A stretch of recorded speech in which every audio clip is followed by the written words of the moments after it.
Recientemente tuvo muchas repercusiones un fallo con una agencia de viajes conocida como Almundo, donde la temática versaba en un punto crucial para los consumidores como es la publicidad engañosa. Si te da intrigas o querés saber qué pasó en este caso, te invito a quedarte en este episodio que voy a hablar no solamente del caso judicial, sino también voy a estar hablando de lo que es la publicidad engañosa y las consecuencias legales que hay con ello.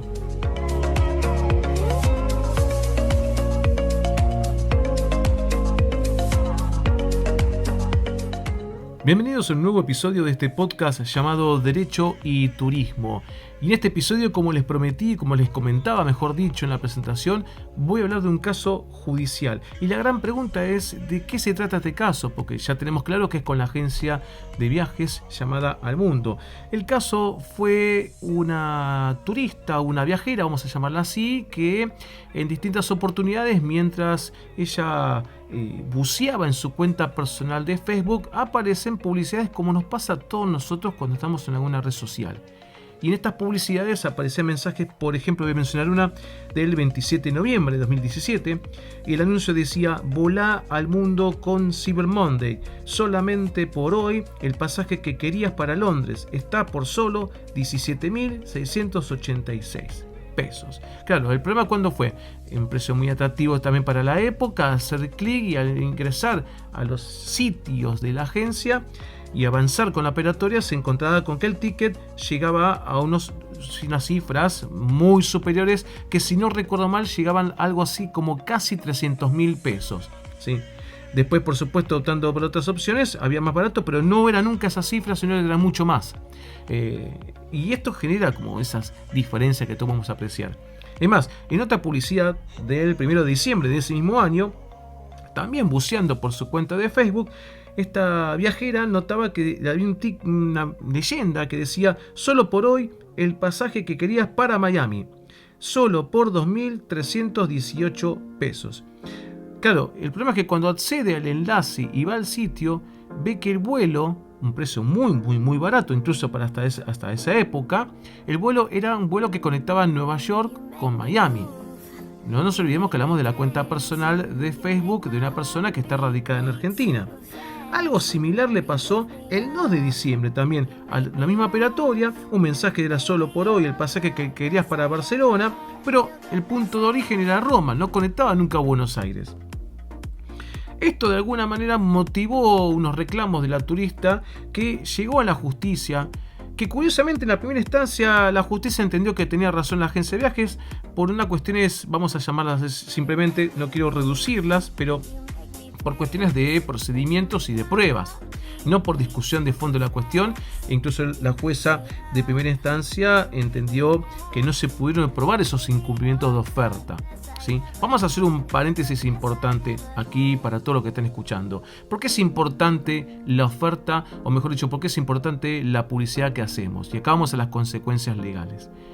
El Código Civil y Comercial junto con la Ley de Defensa del Consumidor determinan una regulación que, ante la situación que un prestador turístico, y aclaro, hablo del prestador turístico porque es la temática que nos interesa, ¿sí? Pero si de pronto alguien está escuchando y dice: no, yo tengo un kiosco, bueno, esto también va para vos, va para todo lo que voy a decir, ¿no? Pero lo cierro al turismo porque es la temática que interesa.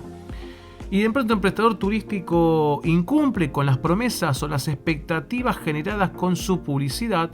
Esto activa como una opción de derechos a favor del viajero, donde puede exigir que se cumpla de alguna manera, de manera forzada, o exigir que se cumpla con otros servicios distintos, como compensando, o incluso puede permitir que el viajero rescinda el contrato, rompa el contrato, pero por supuesto cualquiera de estas tres opciones, no solamente en el caso de romper el contrato va a pedir que se devuelva todo lo abonado, sino que cualquiera de estas tres opciones habilita también a que el viajero reclame compensaciones económicas. Por eso la importancia de la publicidad, ¿sí? Bueno, todo esto fue derivando y la jueza de primera instancia entendió que no se habían probado los incumplimientos. No discutió la cuestión legal que estoy mencionando yo. No contenta con esta resolución, y algo que toda persona que interviene en la justicia lo puede hacer, lo que hace es reclamar, y lo hace apelando, es decir, digamos en criollo, cuestionando la medida de primera instancia, y ahí es como llega a la Cámara. Y acá viene el tema. Y acá viene donde viene el cambio de situación. La Cámara, ¿qué tomó de relevancia para decir en este caso? Bueno, básicamente dos aspectos. Por un lado, consideró los efectos de la publicidad digital y por el otro, entendió que a los fines de probar o de acercar pruebas, es la agencia de viajes la que está en mejor posición de poder probar y no el viajero.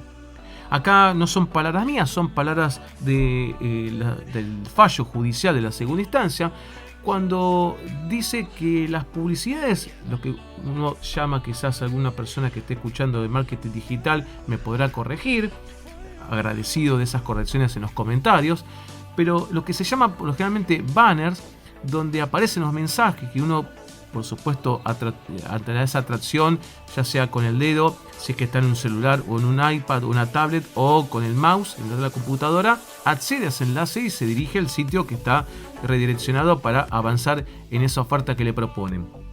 Pero ese banner aparece cuando uno está, por ejemplo, en el caso de este que estoy mencionando, en las redes sociales, aparece por un breve tiempo. Si ustedes siguen avanzando y después vuelven, seguramente en muchos casos esa publicidad ya no está más. En otros sí, ¿sí? Por ejemplo en Instagram, uno va bajando, después vuelve, aparecen esas publicidades. Pero cuando ven, por ejemplo, stories o van buceando por otras redes sociales, es difícil ver la misma publicidad, ¿sí? Muchas veces pasa esto. Va cambiando, entonces el periodo de vigencia es de corto plazo. Bueno, estas dos cuestiones fue la que tuvo en cuenta la segunda instancia, la Cámara, a resolver. Y acá es donde yo me quiero detener un poquito, porque hay algunas cuestiones que me parecen interesantes para compartir. Y digamos, y hasta si quieren, los que estén escuchando, encantado de recibir los cuestionamientos y sus distintas opiniones, pero quienes no, como para tomar una especie de aprendizaje, al menos de la visión jurídica sobre esta situación. Y acá lo quiero separar, por un lado la publicidad digital, y por el otro quiero separar lo que es lo que se llama la carga de la prueba, quién tiene que probar qué. Y en la publicidad digital, la Cámara entendió que los hechos tienen que ser apreciados en un contexto particular, que ese contexto particular es el de la publicidad digital.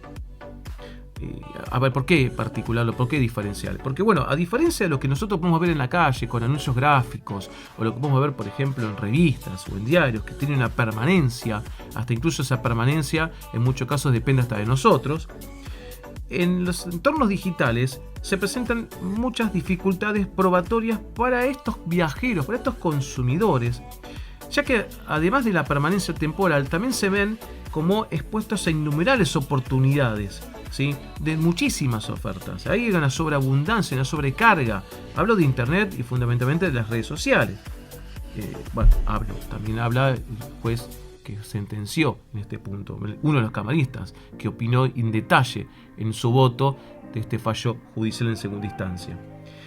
Para los que no estudian derecho o no son abogados, la segunda instancia que revisa las sentencias judiciales, por ejemplo, de un juez o de una jueza, están compuestos por 3 miembros que se los llaman camaristas. Entonces siempre toma la posta uno, el juez, vamos a llamarlo así simpáticamente, juez número 1, y analiza la cuestión dando todos sus argumentos. El juez número 2 puede tomar 3 posturas.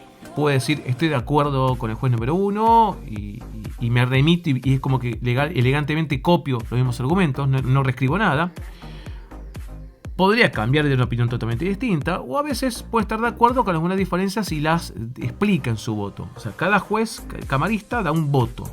Al ser 3, si ya con alcanzar 2 votos similares, ya se entiende que hay sentencia, entonces a partir de ahí se resuelve la segunda instancia.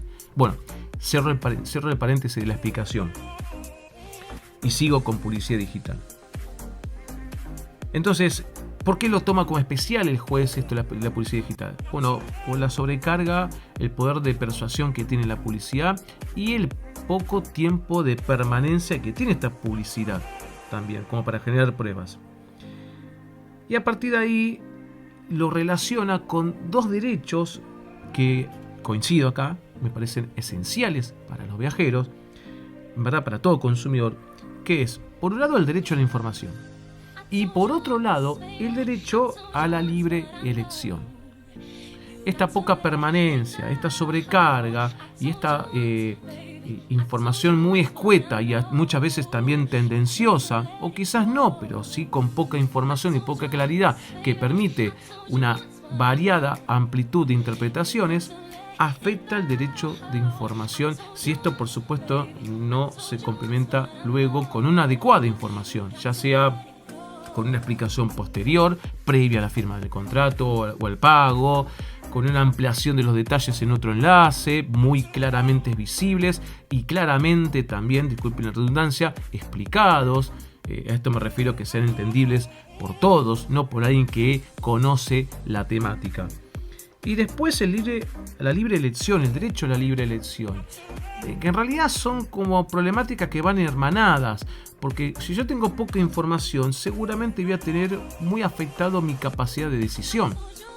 Hago un simple juego mental para el que esté escuchando, o la que esté escuchando. Pónganse a pensar en una situación hipotética, o capaz que les pasó en realidad también. Están en sus casas, suena el teléfono, es de la empresa de un servicio que ustedes tienen contratado y le ofrecen por un pequeño pago extra un notable upgrade, una notable mejora en el servicio que tienen contratado. Y acceden ante esto. Y cuando llega la factura no es ese pequeño monto que le dijeron, sino que es mucho más. Y cuando llaman a reclamar les dicen no, porque usted cuando pasó del plan A al plan B se le perdió la cobertura de esto, la cobertura de aquello, el beneficio de esto o de aquello. Y la gran pregunta es, pero si me hubiesen dicho todo esto al comienzo inicial, yo hubiese decidido si quería pagar más o no quería, porque quizás estaba contento con lo que tenía. Entonces ven cómo se puede afectar, y esto fue un ejemplo bastante burdo y bastante sencillo. Cada caso hay que analizarlo en particular, pero se puede afectar, no cabe duda que se puede afectar la capacidad de decisión del viajero a partir de una información deficiente o una nula información. Y esto fue lo que tiene en cuenta el juez al hablar de esta publicidad digital. Sumado a otro aspecto, ya más leguleyo pero no me parece menor tampoco, que es el de la carga de la prueba. ¿Qué significa esto? Bueno, vamos a partir de un concepto muy básico, muy general. El derecho dice, aquellos que reclaman tienen la obligación de probar lo que están reclamando. Es decir, si yo estoy reclamando, supongamos, que mi vecino me destruyó la medianera, tengo que probar que mi vecino destruyó la medianera. Ahora, la realidad tiene muchas variantes y es muy dinámica. Yo sé que lo que digo es obvio, pero esto repercute también en el derecho, y de la parte procesal se han establecido criterios como lo que se llama la carga de la prueba, donde se invierte el rol de quién tiene que probar qué, motivado no por un capricho, sino por la simple justificación de quién es el que está mejor posicionado para poder probar. Y pensemos en el caso en cuestión. Si tenemos por un lado un agente de viajes que tiene seguramente dentro de la empresa o tercerizada especialistas en marketing digital, supongamos, que controlan las publicidades que se emiten. A su vez hay un vínculo con la dueña de la red social, en este caso Facebook, para, digamos, proyectar las publicidades de acuerdo a ciertos patrones ya preestablecidos, muchas veces traccionados con algoritmos, ¿sí? Y por el otro lado tenemos un viajero o una viajera que está en su casa o en algún lugar, buceando en su red social, paseando, viendo cosas, y de pronto le aparece un banner. ¿Quién está en mejor posición? Porque quizás dirán, bueno, el viajero puede hacer captura de pantallas. Bueno, en este caso lo hizo captura de pantallas. Pero quizás nosotros no siempre hacemos captura de pantalla, o no tenemos al lado un escribano, por ejemplo, que pueda elaborar un acta sin prejuicio del costo que implica, costo económico, ¿no? Del costo que implica, pero no todos tenemos un escribano al lado en ese mismo momento para que elabore un acta y diga que en tal día, en tal horario, a partir de tal dispositivo, en tal red social, apareció tal oferta con estas características. Claramente hay uno que está en menor posición en cuanto a la fortaleza para producir la prueba. Cuando pasan estas situaciones, la justicia dice, no, vamos a exigir pruebas al que esté mejor posicionado. Y el camarista consideró que es responsabilidad de la agencia todo esto, el de producir, porque está en mejores posiciones para demostrar los términos exactos de su publicidad. Y es más, se apoyó en un argumento que la misma agencia dijo en la primera instancia al contestar la demanda, que reconoció que antes de mostrarse en Facebook o en Instagram, que es el mismo prestador, los anuncios se revisan para garantizar que cumplen con las políticas de publicidad de la agencia. Entonces está claro que hay un control. Y es por eso que, a diferencia de la primera instancia, los camaristas dijeron no. Los que tienen que probar no es la turista, los que tienen que probar son, en este caso, los términos de la publicidad, es la misma agencia de viajes. Entonces, ¿cómo concluyó todo esto? Para darle un desenlace a este caso que les propongo, que les traigo a su conocimiento, bueno, entendió que la agencia es responsable, y es responsable porque incumplió con las promesas realizadas en las ofertas. Y esto repercute, a aquellos que les interese y quieran ver un poquito más, les recomiendo que vean el artículo 7 y el artículo 8 de la Ley de Defensa del Consumidor, que es la Ley 24.240. En el artículo 7 se van a encontrar con un texto que habla de la fuerza vinculante de la oferta. Y en el artículo 8 se van a encontrar con un texto que apunta a que la oferta es como que se integra al contrato, es como si fuese, como es parte de las cláusulas contractuales, para que se den una idea. Que también se suma, porque está regulado también en el Código Civil y Comercial, en el 1103 del Código Civil y Comercial. Así que aquellos que les interese, los invito a leer esos artículos. También lean el artículo 10 bis de la Ley 24.240, que ahí habla de las opciones legales ante los incumplimientos de oferta, ¿sí? Algo que mencioné al comienzo de este episodio. Entonces, dentro de lo que concluye, y a partir de esto, es la viajera la que reclamó, y acá miren esto, reclamó daños punitivos. Acá me permito hacer un pequeño paréntesis. ¿Qué son daños punitivos para aquellos que no conocen o no han escuchado nunca la palabra? Bueno, piensen en una especie de instrumento legal por el cual el que reclama, además de reclamar compensación propia por daño, va a reclamar como si fuese una cifra para que sirva de elemento persuasivo y que desaliente en las actividades que llevó adelante la persona que está siendo demandada. Vamos a explicarlo en criollo. Para evitar que las agencias de viajes en el futuro cometan esta misma actividad de poner publicidades con precios distintos a los que se ofrecen realmente, o con publicidades generando una expectativa cuando después el detalle resulta que viajo desde Roma a Barcelona y no desde Buenos Aires, donde estoy mirando esta publicidad, a Barcelona. Para evitar estas circunstancias, bueno, se lo sanciona además con un plus, como un castigo extra, ¿sí? Esto apunta al daño punitivo, porque tiene una fuerte vinculación con su perfil de ser preventivo en la comisión de daños, o sea, que no se ocasionen daños a partir de la prevención. Ese es el fundamento legal del daño punitivo. Bueno, la viajera reclamó 250.000 pesos como un concepto de multa por daños punitivos. Y acá el camarista entendió que están reunidos los extremos de necesidad del daño punitivo. Y acá abro otro paréntesis. El daño punitivo no procede por cualquier daño, procede cuando son daños de extrema gravedad, ¿sí?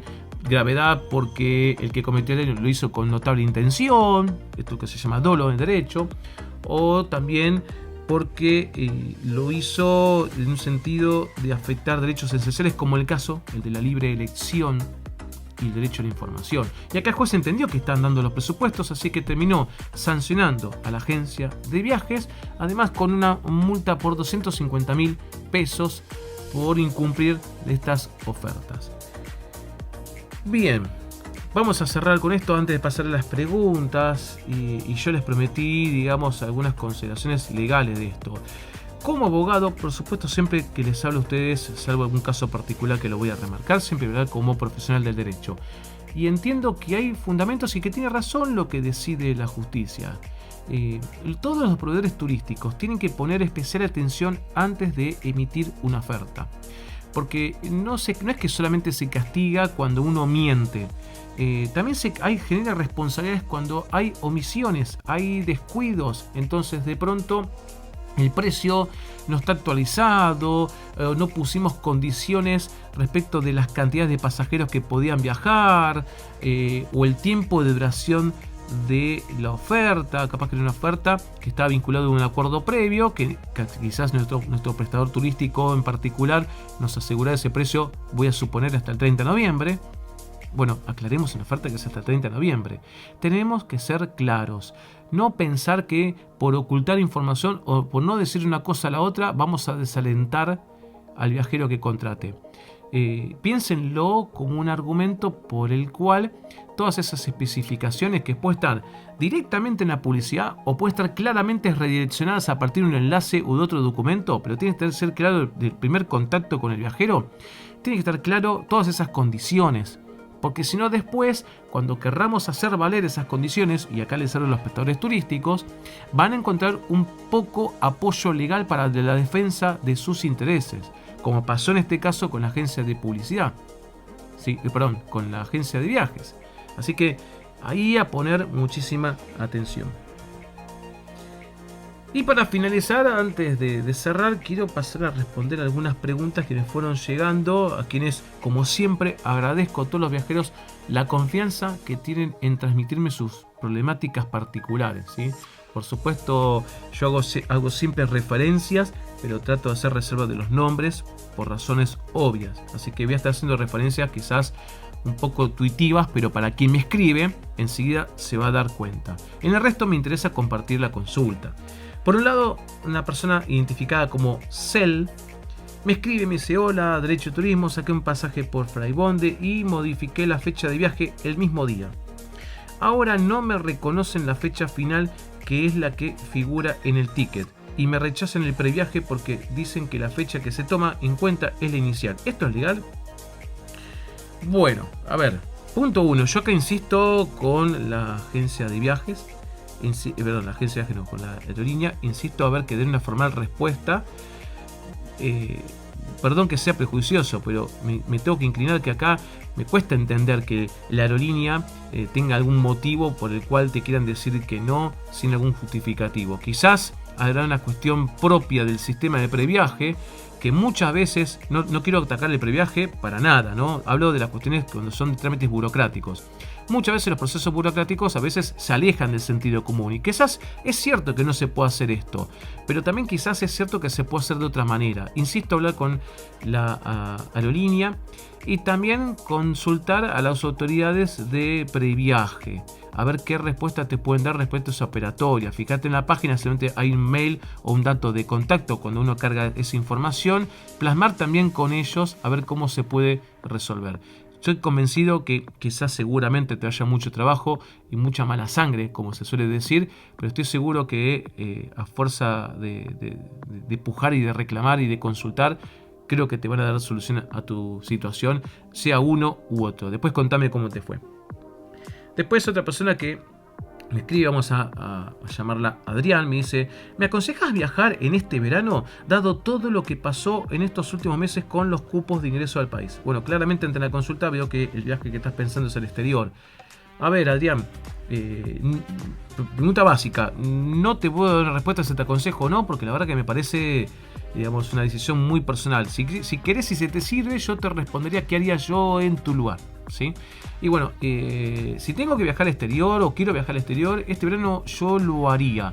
No creo, me da mi sensación, y aclaro para todos los que estén escuchando que no es un consejo, estoy comentando que haría yo en ese lugar. No veo posible que se presente el mismo esquema, el mismo contexto que motivó a que algunos países cierren fronteras o que Argentina limite los cupos, etc. No lo veo viable, pero sí no me parece mal que tu preocupación siga latente y sigas viendo el entorno, por lo menos de ese país al que estás pensando, o esos países que estás pensando en viajar. Así que, bueno, digamos, a no relajarse, tampoco asustarse, ¿sí? Estar ahí, ver la información de canales oficiales, de canales en los cuales vos deposites confianza, ver qué información se ofrece de esto. Y si es un país, también te recomendaría, si querés, hacer consultas con el consulado de ese país, a ver qué te dicen ellos respecto de posibles medidas. Seguramente te van a dar respuestas protocolares, pero si están pensando en algo, te lo podrían estar adelantando posiblemente. Después otra consulta, como se llama, como Rami Valen, me dice: buenas tardes, le comento, Iberia no prestó el servicio de Wi-Fi en vuelo Buenos Aires-Madrid, Madrid-Barcelona, habiendo sacado tarifa business, con dicho servicio incluido. Desde el 23 del 8 estoy reclamando. Yo pagué los tickets con dólares y ellos proponen resarcir con avíos, puntos de membresía. Me opongo, quisiera conocer su punto de vista. Bueno, Rami Valen, ¿tenés derecho a reclamar? Sí. ¿Estás obligado u obligada a aceptar esos avíos? No estás obligado o obligada. No sé el sexo de quien me consulta. No estás para nada obligado, pero también te recomiendo que cuantifiques tu reclamo. Es decir, a ver, ¿qué esfuerzo te va a llevar quizás elevar este reclamo en instancia judicial? ¿Vale ese esfuerzo por lo que quiero reclamar? O quizás el reconocimiento de esos avíos no me conforma, pero está más cerca entre lo que yo quiero, de lo que me dan, a lo que me gastaría en tiempo, esfuerzo, mala sangre y dinero en el reclamo judicial. ¿Sí? Con esto último, por supuesto, no quiero ni desalentarte ni tampoco motivarte. Lo que digo es, me parece bueno que los viajeros tomen todos los elementos de información para tomar decisiones. Y este es un punto interesante cuando uno piensa hacer un juicio. Ahora, si me preguntás netamente lo formal, te digo que tenés derecho y no estás obligado u obligada a recibir esos avíos. Si vos entendés que eso no te satisface, reclamaría, empezando con la aerolínea y siguiendo en una mediación judicial acá en Argentina con un abogado o abogada, reclamaría por el pago de dinero, ¿sí? El dinero ya sea pesos o dólares. Después otra consulta, la última que me acercaron fue una persona que vamos a llamarla la Zuli. No se rían porque es así me aparece el avatar. Y me dice, compré vuelos en marzo de 2020 a la empresa Avantrip. Saliendo desde Neuquén Capital, llegando a Aeroparque, yo pagaba Tienda León el traslado a Aeropuerto Internacional de Ezeiza con destino final a Río de Janeiro y viceversa. Los vuelos eran por LATAM. Entonces a inicios de este año consulto sobre mis vuelos y me dicen que desde Neuquén Capital, ida y vuelta no había. LATAM no hace la ruta en nuestro país, lo que es cabotaje, es verdad. Que debía pagarlo yo, ningún problema, pero me están dando vueltas con el otro itinerario al Aeropuerto Internacional de Ezeiza, Río de Janeiro y viceversa. Cuando leo la factura no dice desde Neuquén, etcétera, sino vuelo internacional. Soy de Río Negro y a 50 kilómetros del aeropuerto de Neuquén. A ver, acá hay varias cositas que hasta me permito agregar más allá de tu consulta. Si uno compra un ticket, un vuelo con una aerolínea y después aparecen sucesos que pueden ser, como por ejemplo el caso de LATAM, que tomó la decisión de irse del país en lo que respecta a vuelos de cabotaje, ¿eso la exime de cumplir con las obligaciones que firmó antes? No, para nada. Acá LATAM podría tomar la postura de decirte, mira, nos fuimos del país, como ya de público conocimiento, tenías un vuelo de Neuquén a Buenos Aires, opción 1, te devolvemos el dinero, paréntesis, uno no está obligado a aceptar esto, también eso es la realidad, porque capaz que el dinero que te están devolviendo no te alcanza para comprarte un ticket que reemplace ese vuelo que te están incumpliendo, ¿sí? O te dice, mira, endosamos esta parte del ticket, este vuelo lo endosamos, te va a llevar Aerolíneas de Neuquén a Buenos Aires. Si pasa esto último, no hay ningún problema. Ahora, que te digan que nosotros nos fuimos al país y no volamos, si vos pagaste por ese ticket, no, acá hay un incumplimiento y acá tenés reclamo por hacer, al menos por este tramo. Después el tema de la facturación, yo recomendaría que lo consultes con un contador, pero si ellos están obligados también a cumplir con el que es el tramo de Ezeiza a Río de Janeiro. Y acá tendrás un derecho a reclamar en la medida que no cumplan en el día y en el horario pactado ese vuelo, paréntesis, salvo casos fortuitos, fuerza mayor. Digo, no sé, tenés que volar, vamos a inventar, tenés que volar hoy y hoy no volás porque una terrible tormenta impidió la salida del vuelo. Bueno, estas son cuestiones naturales imprevisibles que darían de excusa legal a la aerolínea, ¿sí? Pero si no pasa una circunstancia de esta característica que motiven, que permitan a la aerolínea cambiar el vuelo como una circunstancia natural o una cuestión de paros gremiales y cosas así, también tienen que cumplir y ahí podrás reclamar, pero cuando no cumplieron, no cuando vos crees que no van a cumplir, ¿sí?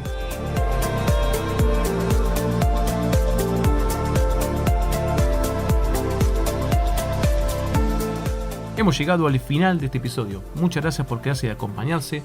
Nos estamos viendo el próximo viernes en otro episodio de este podcast llamado Derecho y Turismo. Hasta la próxima y cuídense mucho.